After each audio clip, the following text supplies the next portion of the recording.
हमारी जिंदगी का एक जरूरी हिस्सा है। ये सिर्फ रेस्ट का समय नहीं होता, बल्कि शरीर और दिमाग की मरम्मत और उनके रिचार्ज का भी टाइम होता है। आइए हम समझते हैं कि कौन से फैक्टर्स नींद को प्रभावित करते हैं और उनके क्या क्या असर होते हैं। तो पहला है हमारा स्लीपिंग शेड्यूल। एक रेगुलर स्लीपिंग शेड्यूल मेंटेन करना आपके सर्कैडियन रिदम को सिंक्रोनाइज करता है, जिससे बेटर स्लीप क्वालिटी मिलती है। अगर आपका स्लीपिंग शेड्यूल इर्रेगुलर है तो आपको इंसोमिया, फटीग और मूड डिसऑर्डर्स का सामना करना पड़ सकता है। लाइक फॉर एग्जांपल, जो शिफ्ट वर्कर्स होते हैं या लोग जो लेट नाइट तक काम करते हैं, उन्हें हेल्थ इश्यूज ज्यादा होते हैं, जैसे कार्डियोवास्कुलर डिजीजेस।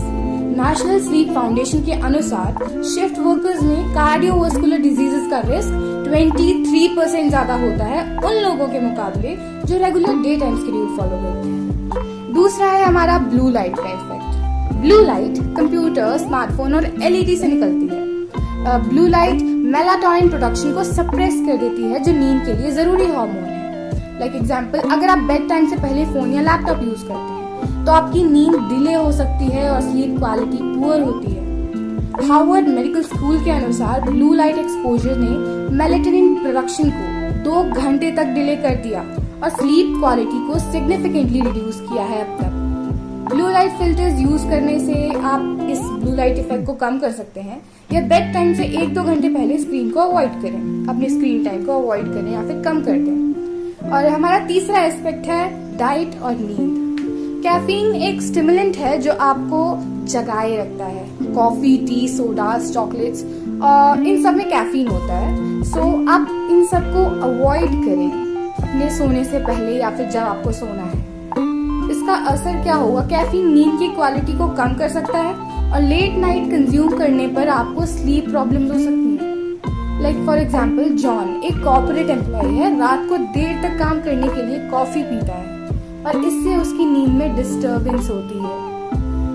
डेटास के अनुसार sleep disorders and research centre के according caffeine consumption sleep onset को 30 to 60 मिनट्स डिले कर सकती है और टोटल स्लीप ड्यूरेशन रिड्यूस कर देती है।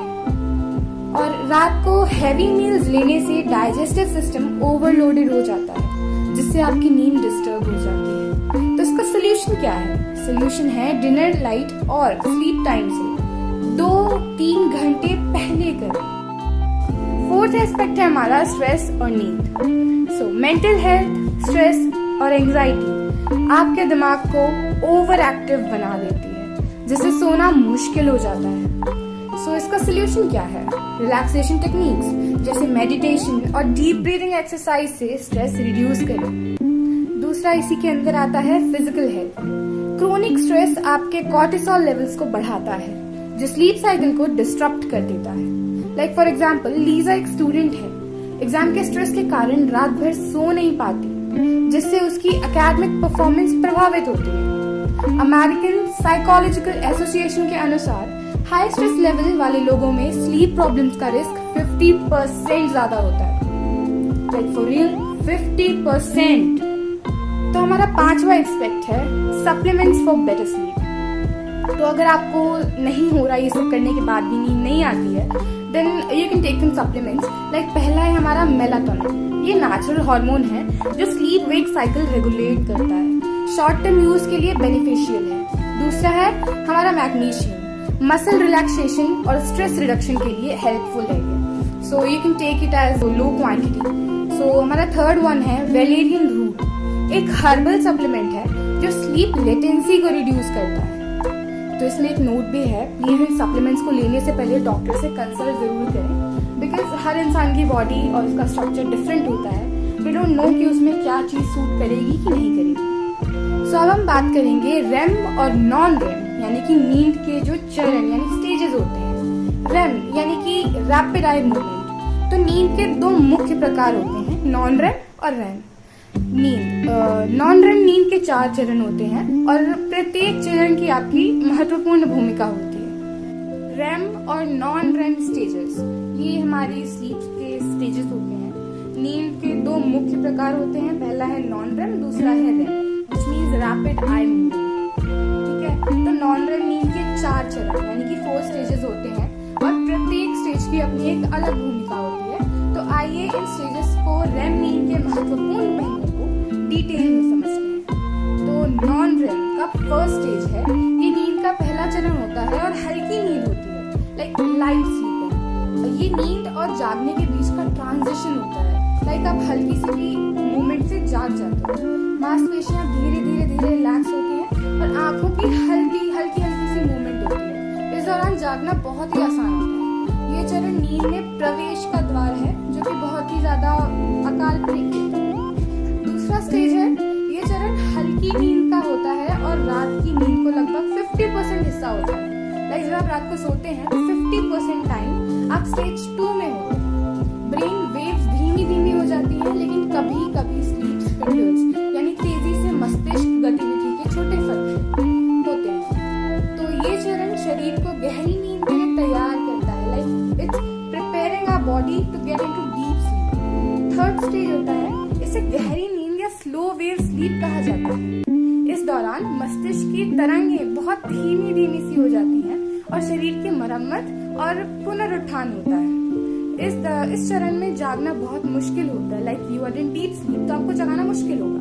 ये चरण शारीरिक और मानसिक पुनरावृत्ति के लिए महत्वपूर्ण है, विच मीन्स आपका बॉडी जो है वो रीसेट हो रहा है at this time. You are in deep sleep and slowly the waves are moving and आपकी पूरी बॉडी रीसेट हो रही है। स्टेज 4, सो कुछ क्लासिफिकेशंस में स्टेज 3 और स्टेज 4 को एक साथ गिन लिया जाता है, क्योंकि दोनों ही गहरी नींद के हिस्से होते हैं। इस स्टेज में हमारी बॉडी रिपेयर और रीस्टोर का काम कर रही होती है। जो एनर्जी जो हमने लूज करी है उसे हम वापस से रीस्टोर कर लेते हैं। So our battery is full. So इस चरण में हमारी बॉडी का एक और ऑर्गन है जो कि हमारा रीस्टोर होता है, वो स्ट्रॉन्ग होता है, वो हमारा रेस्पिरेटरी सिस्टम। हाँ, ये रेस्पिरेटरी सिस्टम को भी स्ट्रॉन्ग बनाने में हेल्प करती है। तो नेक्स्ट टॉपिक है हमारा REM sleep, which means rapid eye movement sleep. So इसमें क्या होता है, ये नींद का वो स्टेज है जिसमें आंखों की तेजी से मूवमेंट होती है और मोस्टली हमें सपने इसी स्टेज में आते हैं। सो हमारा जो माइंड है उसकी एक्टिविटीज जैसी जागते समय होती है, सेम वैसे ही इस स्टेज में भी होती है। सो हमारी जो मांसपेशियां हैं इस वक्त के लिए स्थायी तौर पर पैरालाइज हो जाती है, which means there is not a single movement in a body except a brain. So इसमें आप सपनों के दौरान शारीरिक रूप से प्रतिक्रिया ना कर सकें, इसलिए होता है ये चरण सीखने, याददाश्त और भावनात्मक स्वास्थ्य के लिए महत्वपूर्ण है।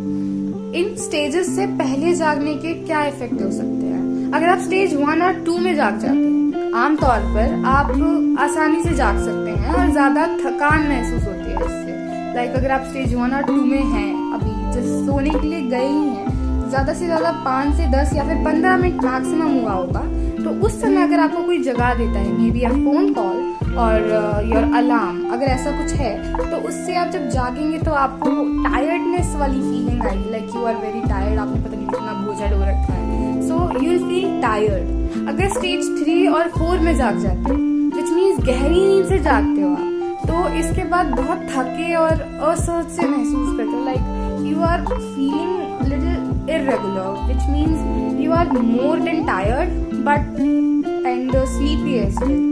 और REM स्टेज से, which means अगर आप सपने में हो, ड्रीमिंग स्टेज से अगर आप जाग जाते हो, तो आप सपनों की यादों के साथ थोड़े भ्रमित हो सकते हो, which means you will be confused in two different worlds, your dream world and the reality. You will be stuck between them. Most of the time ऐसा होता है कि आपको पता नहीं लगता कि आप सपना ही देख रहे हो या फिर आप रियलिटी में आ चुके हो, जो कि आपके लिए मेंटल हेल्थ के लिए बिल्कुल भी अच्छा नहीं है। So impacts of shift work on health. एक research American journal of epidemiology में प्रकाशित हुई है, कहती है कि शिफ्ट वर्कर्स को रेगुलर डे टाइम वर्कर्स के मुकाबले दिल की बीमारियों का 23% ज्यादा खतरा होता है।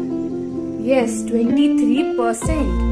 नेशनल स्लीप फाउंडेशन के डेटा के मुताबिक व्यावसायिक नींद का इर्रेगुलर शेड्यूल इंसोमिया और मूड डिसऑर्डर्स जैसी समस्याओं का ज्यादा होने से जुड़ा हो सकता है। सेकेंड है हमारा effect of blue light on melatonin production. Harvard medical school के रिसर्च से पता चलता है कि स्क्रीन से आने वाली ब्लू लाइट मेलाटोनिन की क्रिएशन को 2 घंटे तक रोक सकती है। Journal of clinical endocrinology and metabolism, इन सब की रिसर्चेस के मुताबिक ब्लू लाइट से पहले सोने की नींद क्वालिटी कम हो जाती है और नींद के पैटर्न्स डिस्टर्ब हो जाते हैं। Impact of caffeine on sleep disorders. In research centres के मुताबिक कैफीन का सेवन रात को आपकी नींद की पूरी ड्यूरेशन को कम कर सकता है और नींद शुरू होने में 30 से 60 मिनट का समय ले सकता है, which means आपको जल्दी नींद नहीं आएगी, लगभग 1 घंटे तक। Journal of clinical sleep medicine में प्रकाशित एक रिसर्च ने ये दिखाया है कि रेगुलर कॉफी का सेवन नींद की क्वालिटी को बुरा कर सकता है और दिन भर नींद आना भी मुश्किल हो सकता है। Stress and cortisol levels. American psychology association के मुताबिक स्ट्रेस के हाई लेवल्स नींद की समस्याओं का खतरा 50% तक बढ़ा सकते हैं। National institute of mental health के मुताबिक क्रोनिक स्ट्रेस कॉर्टिसोल लेवल्स को बढ़ाकर नींद वेक साइकिल को डिस्टर्ब कर सकता है और नींद की अवधि विच मीन्स ड्यूरेशन और क्वालिटी पर असर डाल सकता है। Importance of different sleep stages. So different universities और हॉस्पिटैलिटी सेंटर्स में किए गए नींद के ऊपर रिसर्च से पता चलता है कि नॉन रेम स्टेजेस यानी कि 1, 2, 3 एंड 4 का इम्पोर्टेंस बॉडी के रिस्टोरेशन और हमारी बॉडी की लड़ने की क्षमता जो है तो उसको इंक्रीज करता है। और proceeding of national academy of sciences में प्रकाशित हुई एक रिसर्च ने बताया है कि रेम नींद का महत्व भावनात्मक नियंत्रण विच मीन्स इमोशनल कंट्रोल की स्मृति संरचना और समस्याओं का निर्माण करने में होता है। सो सोल्यूशन निकालने के लिए जो आप दिमाग यूज करते हैं उससे हमारा रेम स्टेज जो है तो एम्पावर करता है। Health consequences of sleep deprivation. European heart journal के अनुसार लगातार 6 घंटे से कम नींद लेने से दिल के हमारे रोग जैसे कि दिल का दौरा और स्ट्रोक का खतरा बढ़ जाता है। जर्नल ऑफ स्लीप रिसर्चेस के अनुसार उनके रिसर्चेस से पता लगा है कि नींद की कमी ओबेसिटी, डायबिटीज और दिमागी कार्यक्षमता में कमी जैसी समस्याओं से जुड़ी है। नींद हमारे स्वास्थ्य और सामाजिक जीवन के लिए एक महान अनमोल उपहार है। इसके सही प्रबंधन से हमारे जीवन में खुशी, स्वास्थ्य और सफलता का महत्वपूर्ण स्थल है। हमने देखा है कि नींद को प्रभावित करने वाले कई फैक्टर्स हैं जैसे कि sleep schedule, blue light, diet, stress और हार्मोनल इम्बैलेंसेस। इन सभी फैक्टर्स को समझकर हम अपनी नींद और स्वास्थ्य को सुधार सकते हैं। इस वीडियो में हमने देखा कि कैसे शिफ्ट वर्कर्स या इरेगुलर स्लीपिंग स्केड्यूल वाले लोगों में कार्डियोवैस्कुलर और दूसरे शारीरिक समस्याओं का खतरा ज्यादा होता है। ब्लू लाइट एक्सपोजर के असर से कैसे मेलाटोनिन प्रोडक्शन कम होती है और नींद में डिस्टर्बेंस आती है। कैफीन और हैवी मील से कैसे नींद की क्वालिटी अफेक्ट होती है। स्ट्रेस और एंजाइटी से कैसे इम्पैक्ट हमारे डायरेक्ट स्लीप साइकिल पर पड़ता है और इससे कैसे हम रिलैक्सेशन टेक्निक से समस्याओं को दूर कर सकते हैं। नींद के स्टेजेस में रेम और नॉन रेम नींद के प्रभाव को समझाने में हमें बहुत हेल्प करते हैं और इनसे पता लगता है कि इनकी एक अलग खुद की इम्पोर्टेंस और भूमिका होती है जिससे शरीर और दिमाग की रिस्टोरेशन पावर विकसित होती है। इस वीडियो के माध्यम से मैंने कोशिश की है कि आपको नींद और उसके प्रभावित करने वाले फैक्टर्स को समझने में मदद मिले और आप अपने जीवन में सुधार लाएं। आपके कमेंट्स और सजेशंस हमेशा स्वागत हैं। धन्यवाद।